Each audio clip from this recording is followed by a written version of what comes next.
Selamat sore semuanya. Perkenalkan, nama saya Hermanus Servando Renabung. Saya mahasiswa di jurusan Sosiologi semester 8. Saat ini saya ingin berbicara atau menganalisis tentang sebuah buku yang berjudul Power, Society, and Politik, atau dalam bahasa Indonesia yaitu kekuasaan, politik, dan masyarakat. Kita tahu bahwa berbicara tentang kekuasaan, berbicara tentang politik, dan juga masyarakat tentu akan berhubungan atau akan berkaitan dengan semua lembaga-lembaga yang berada dalam suatu negara. Dan setiap lembaga yang terlibat memiliki peran atau peranannya masing-masing terhadap kekuasaan, politik, dan juga masyarakat tersebut. Bahkan dalam buku ini berbicara tentang kekuasaan, politik, dan masyarakat tidak hanya berbicara dalam lingkup pemerintahan atau lingkup hukum, tapi dalam buku ini menjelaskan bagaimana kekuasaan juga terlibat dalam suatu organisasi yang bahkan bisa dikatakan organisasi itu adalah organisasi radikal. Oke, jadi langsung saja kepada pokok pembahasan dari buku ini. Yang pertama, berbicara tentang kekuatan atau kekuasaan. Tentu kita semua tahu atau kita paham bahwa kekuatan atau kekuasaan itu adalah inti dari pekerjaan sosiologi politik. Tujuannya itu untuk menjelaskan hubungannya antara interaksi sosial, struktur sosial, dan proses sosial yang diubah oleh perjuangan dan sumber daya Lucian. Dalam pemikiran yang sempit, berbicara tentang kekuasaan berarti itu berbicara antara pemimpin dan anggota dalam suatu kelompok atau suatu lingkaran. Tapi kalau berbicara kekuasaan dalam arti luas, itu berarti berkaitan dengan semua aspek-aspek yang ada dalam lingkaran atau kelompok tersebut.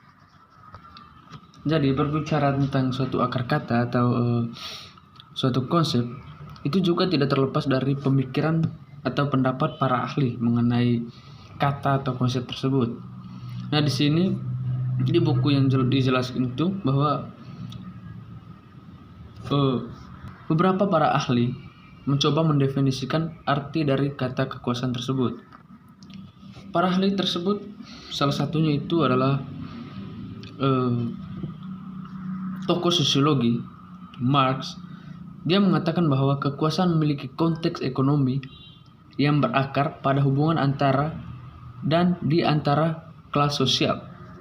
Jadi di sini Marx mengungkapkan bahwa yang namanya kekuasaan berarti bukan hanya berbicara tentang ekonomi, tetapi berbicara tentang kekuasaan itu berbicara antara hubungan antara kelas sosial, yang dimana kita tahu dalam pandangan Marx mengenai kelas sosial itu berhubungan dengan ekonomi. Nampaknya pernyataan dari Karl Marx tersebut masih ada yang tidak sependapat tentu. Salah satunya tokoh sosiologi juga yaitu Weber. Dia menyatakan bahwa kekuasaan itu berarti berbicara pada sosial formal, sistem seperti organisasi atau birokrasi, serta di lembaga seperti agama dan hukum. Tentu saja seperti yang saya katakan sebelumnya bahwa dalam artian sempit mengenai kekuasaan itu berarti berbicara tentang pemimpin dan anggota-anggota dalam suatu kelompok atau lingkaran. Nah, begitu juga yang dikatakan Marx yang dikatakan Weber bahwa kekuasaan itu berakar pada social formal system seperti organisasi dan birokrasi.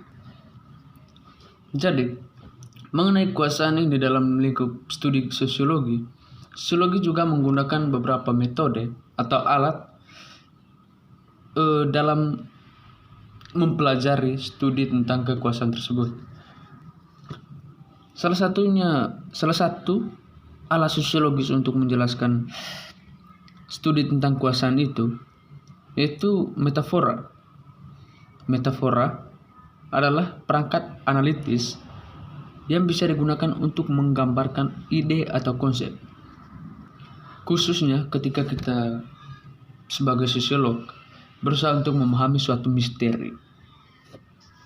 Jadi metafora ini digunakan untuk menerangi apa yang ada atau apa yang terjadi, atau ide-ide abstrak, untuk memunculkan ide-ide abstrak tentang kehidupan sosial. Jadi metafora di sini menggambarkan kekuasaan sebagai kapasitas untuk mencapai beberapa hasil atau bertindak berdasarkan minat tertentu.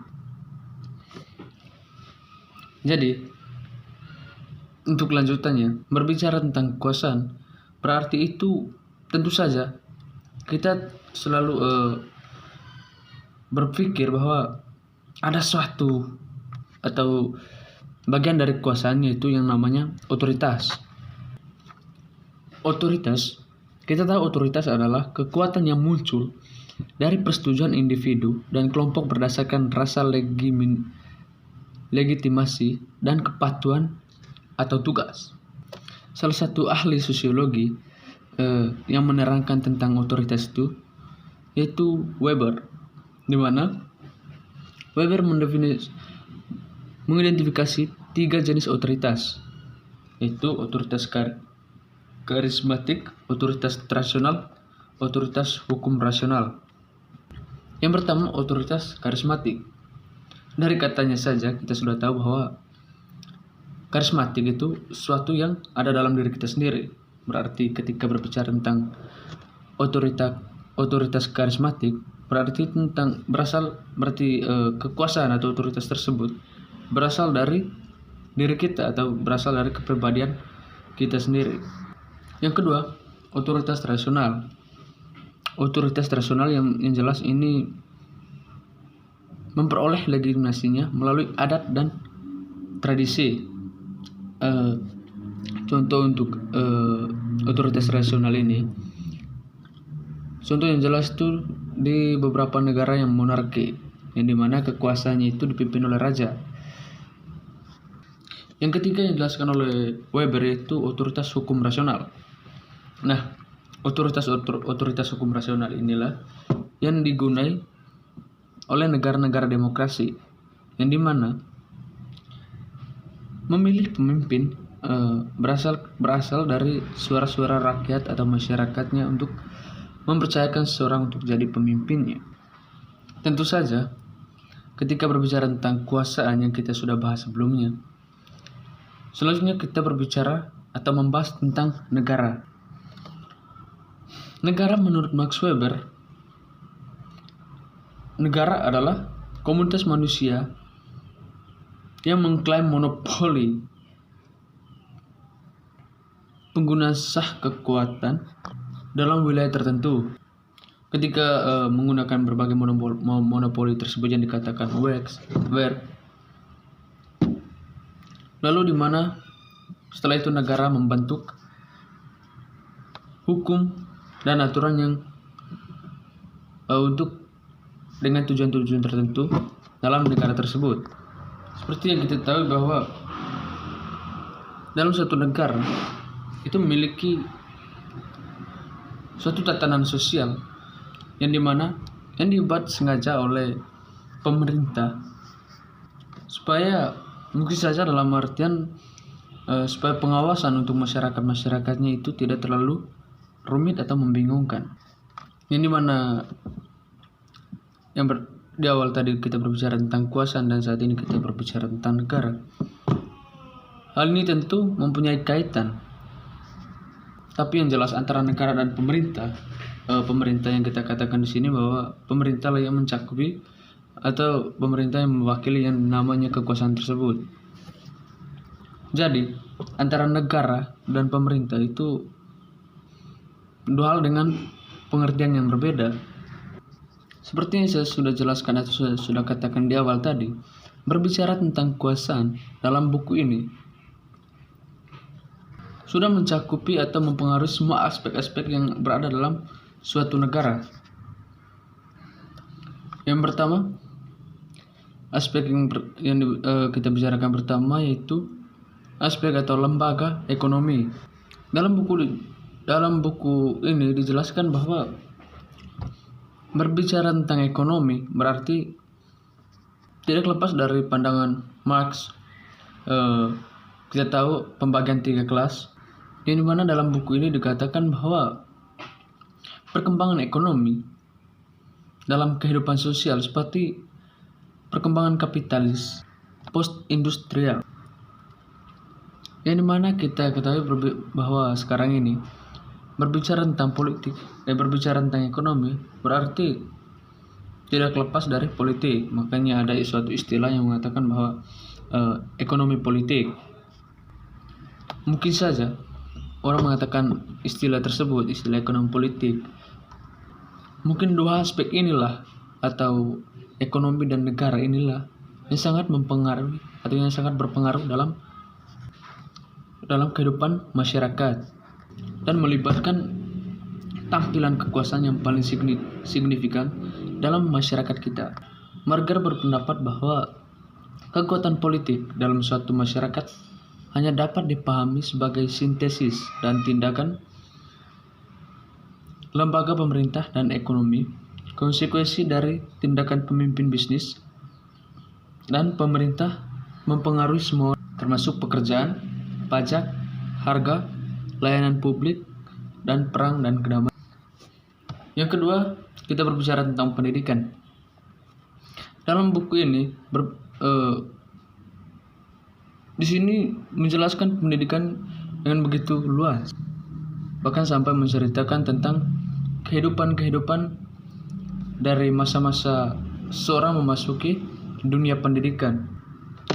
Namun singkatnya, pendidikan adalah lembaga utama dalam masyarakat kita. Seperti yang kita ketahui bahwa pendidikan saat ini dapat meningkatkan keterampilan kognitif, dan kita ketahui bahwa keterampilan dalam berpendidikan ini atau ketika kita mencapai pendidikan yang tinggi itu sangat berpengaruh atau sangat berperan penting dalam berpolitik. Singkatnya tadi bahwa pendidikan sangat berpengaruh untuk dunia politik atau seperti pembahasan yang pertama tadi itu mengenai kekuasaan. Lalu berikutnya kita berbicara atau membahas tentang globalisasi. Tentu tadi sudah dikatakan bahwa berbicara tentang sesuatu tidak lepas dari definisi dari seorang. Nah, di sini ada beberapa definisi sosiologis mengenai globalisasi tersebut. Ada yang mengatakan bahwa globalisasi adalah kombinasi dari beberapa proses. Ada juga yang mengatakan bahwa globalisasi melibatkan aspek atau dimensi sosial yang berbeda.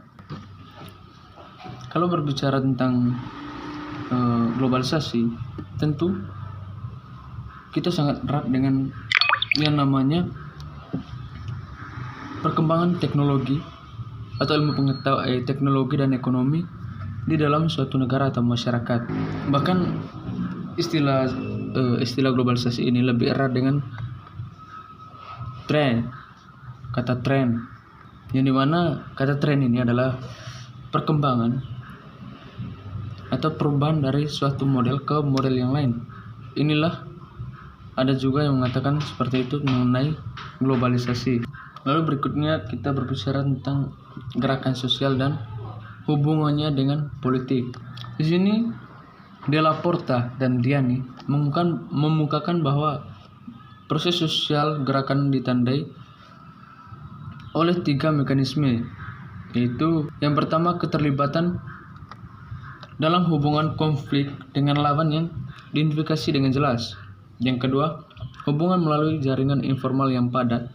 Dan yang ketiga, identitas kolektif bersama.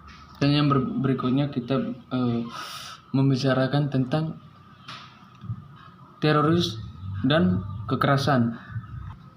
Kita tahu bahwa terorisme adalah sekelompok orang yang menginginkan kehidupan sendiri yang tidak diatur oleh pihak pemerintahan. Kelompok-kelompok ini adalah kelompok penentang dari aturan-aturan yang dibuat oleh pemerintah untuk kehidupan atau kelangsungan hidup masyarakatnya. Kita tahu kekejaman yang dilakukan oleh teroris, mereka tanpa mempertimbangkan kemanusiaan untuk memenuhi atau mencapai tujuan-tujuan yang mereka impikan, atau itulah tujuan mereka. Tentu hal ini tidaklah jauh dengan pembahasan kita sebelumnya yang berkaitan dengan kekuasaan. Hal ini justru menggambarkan suatu kekuasaan di mana mereka membuat kelompok sendiri atau membentuk kelompok sendiri, lalu membentuk suatu kekuasaan dalam suatu kelompok tersebut, dan juga memiliki aturan-aturan dan sebuah politik yang baru dalam kelompok yang mereka buat tersebut. Jadi sekian video dari saya.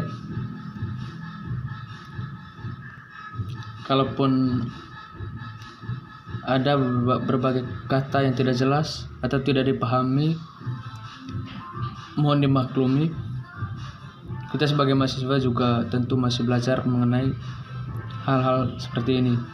Sekian dan terima kasih.